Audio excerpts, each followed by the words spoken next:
کہ اس کو زبردستی 1 گھنٹے کے لیے کمرے میں بھیج دے کہ بھئی جا کے آپ آرام کر لیں. یہ آپ یقین رکھیں کہ اگر وہ 1 گھنٹے آرام کر کے جب باہر نکلے گا، اس سے آپ تلخ باتیں بھی کر لیں گی تو وہ خوش دلی سے اور سکون سے آرام سے سن لے گا. اور اگر جیسی آفس سے آتے ہی آپ نے کوئی بات چھیڑ دی تو پھر آپ کو سوائے تلخ جواب کے کچھ نہ ملے گا. اور دوسری چیز یہ ہے کہ بہت چھوٹی چھوٹی چیزیں ہوتی ہیں جنہیں آدمی توجہ دے تو بہت آسانی سے وہ حل ہو جاتی ہیں. عموماً لڑکے کے ماں باپ ساتھ ہوتے ہیں، ان کی عمر زیادہ ہوتی ہے. نوجوان شادی شدہ لوگ جو ہوتے ہیں ان میں قوت برداشت لازمی اللہ تعالیٰ نے اچھی رکھی ہوتی ہے. جو اولڈ ایج والے ہوتے ہیں ان کی قوت برداشت جواب دے چکی ہوتی ہے، ان کے اعصاب کمزور ہو چکے ہوتے ہیں. کوشش کرے لڑکی کہ بھئی جتنا درگزر کر سکتی ہے چیزوں کو وہ درگزر کرے. نتیجہ اس کا یہ ہوگا کہ ماں باپ کی صحت صحیح رہے گی، وہ بلڈ پریشر میں یا دوسری بیماریوں میں مبتلا نہیں ہوں گے، اور اس کی وجہ سے لڑکے کا خرچہ ڈاکٹر کے پاس کم ہوگا، اور اس کی انکم میں سے جو پیسے ڈاکٹر کے پاس چلے جاتے اور کم ہو جاتے وہ گھر میں استعمال ہوں گے. اور اس سے بڑھ کر چیز یہ ہے کہ جب پرابلم ہوتا ہے تو ظاہر ہے کہ ماں باپ بیٹے سے کہتے ہیں تو پھر بیٹا ڈاکٹر کے پاس لے کے جاتا ہے تو نتیجہ یہ ہوتا ہے کہ جو آرام کرنے کا اسے وقت چاہیے تھا وہ اسپتال میں گزر جاتا ہے. اس کی وجہ سے وہ چڑچڑا ہو جاتا ہے اور یہیں سے خرابی کی ابتدا شروع ہو جاتی ہے، جو بظاہر آپ کو محسوس نہیں ہوتی، نظر نہیں آتی، لیکن آہستہ آہستہ یہ بڑھتی چلی جاتی ہے. تو یہ 2 باتیں تو لڑکیوں کے لیے جو انہیں اپنے ذہن میں رکھنا چاہیے کہ زندگی کو گزارنا کس طرح سے. اور آپ یقین کریں کہ میں اپنی پوری زندگی کا یہ تجربہ کہہ رہا ہوں کہ اللہ تعالیٰ نے جس طرح کہا نا کہ بھئی دین اور دنیا دونوں اچھی گزارو.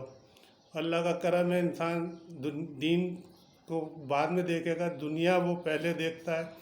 اور میں پورے اطمینان سے بات کر رہا ہوں، 80% تو 80% لائف گزر چکی ہے. اللہ کا بڑا کرم احسان ہے، بہت سکون سے خوشی سے گزری، اچھی گزری. کوئی میں ناشکری والی بات ہی نہیں کروں، اللہ نے بہت نوازا بہت چیزوں میں. سکون سب سے بڑی بات ہے کہ سکون اور آرام دیا، اس سے بڑی نعمت نہیں ہے صحت دی. تو یہ سب چیزیں اسی وقت ممکن ہوتی ہے جب میاں بیوی کے اندر انڈرسٹینڈنگ اچھی ہو. دوسری بات اب میں لڑکوں کے لیے کہہ رہا ہوں کہ لڑکے بالکل اللہ تعالیٰ نے عورت اور مرد کو برابر نہیں بنایا، یہ قرآن کا حکم ہے. اس کی مثال یہ ہے کہ عورت کی 2 گواہیاں چاہیے، مرد کی 1 گواہی چاہیے، تو برابر تو ہے ہی نہیں. مردوں کو حاکم بنایا یعنی حکمران بنایا، اور حکمران بنانے کا مطلب یہ ہے کہ انہیں حکمران بنایا، بادشاہ نہیں بنایا.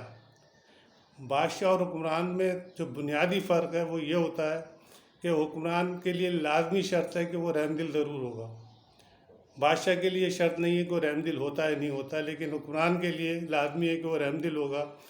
اور حکمران ہمیشہ وہ کام کرے گا جو کہ دوسروں کے لیے بہتر ہو، دوسروں کے لیے فائدہ مند ہو. اور بادشاہ ہمیشہ وہ کام کرے گا جو اس کے لیے فائدہ مند ہو، جو اسے پسند ہو. تو یہ بڑا ایک بنیادی فرق ہے. تو جب حکمران بنایا تو اس کا مطلب یہ ہے کہ رحم دلی کے ساتھ آدمی سلوک کرے اور جس طرح سے بھی ممکن ہو بیوی کا خیال رکھے، اس کی ہر تکلیف پریشانی میں اس کا ساتھ دے. تو مقصد کہنے کا یہ ہے کہ حاکم ضرور بنایا ہے، لیکن حاکم کا مطلب یہ نہیں ہے کہ انسان جو ہے وہ اس کا تکلیف کا احساس نہ کرے. دوسری چیز یہ ہے کہ آدمی کو یہ سمجھانے کے لیے آخری بات بتا رہا ہوں کہ آدمی جاوید میرداد کا شارجہ کی اننگ یاد رکھے. وہ ایک پارٹنرشپ تھی، اگر اس کا ساتھ بے شک کمزور پارٹنر تھا توصیف احمد، اگر وہ ساتھ نہیں دیتا تو جاوید میرداد کبھی بھی اتنا بڑا میچ نہیں جیت سکتا تھا. تو پارٹنرشپ میں طاقتور اور کمزور اور چھوٹے بڑے کا کوئی تصور نہیں ہے، بات یہ ہے کہ آپ ساتھ کتنا دے رہے ہیں. اگر توصیف اس وقت وکٹ پہ کھڑا ہو کے ساتھ نہ دیتا تو جاوید میرداد اتنی بڑی اننگ کھیلنے کے باوجود اتنا بڑا میچ ہار جاتا. تو یہ میں اس لیے سمجھا رہا ہوں کہ بالکل ایسے ہی صورتحال میاں اور بیوی کی ہے، اس میں چھوٹے بڑے کا کوئی مسئلہ نہیں ہے. بات ہے کہ دونوں ایک دوسرے کا بہترین طریقے سے ساتھ دیں اور زندگی کو انجوائے کریں. زندگی کو انجوائے کرنے کے لیے یورپ جانا، امریکہ جانا، گھومنے پھرنے کے لیے کوئی ضرورت نہیں ہے.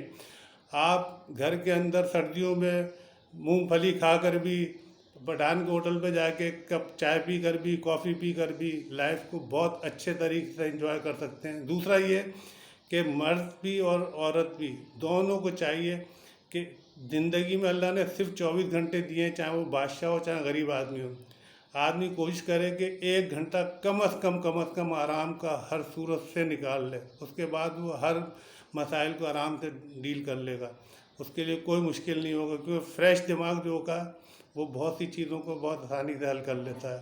تو انسان کو ہمیشہ یہ کوشش کرنا چاہیے کہ مسائل کو حل کرنے کی کوشش کرے، اور زندگی اتنی تیزی سے گزر جاتی ہے کہ پتہ بھی نہیں چلتا، کہ جس طرح استاد قمر جلالی نے کہا تھا کہ پیری سے میری کمر میں خم نہیں قمر، میں جھک کے ڈھونڈ رہا تھا جوانی کدھر گئی۔ تو جوانی بہت تیزی سے چلی جاتی ہے، یہ بہت ایسے گزر جائے گی کہ انسان کو پتہ بھی نہیں چلے گا۔ تو اللہ تعالیٰ سے دعا، اللہ تعالیٰ ان باتوں کو سمجھے، لڑکے بھی لڑکیاں بھی، اور لائف کو انجوائے کرے۔ اللہ تعالیٰ سب کو خوش رکھے، آمین۔ پاکستان زندہ باد۔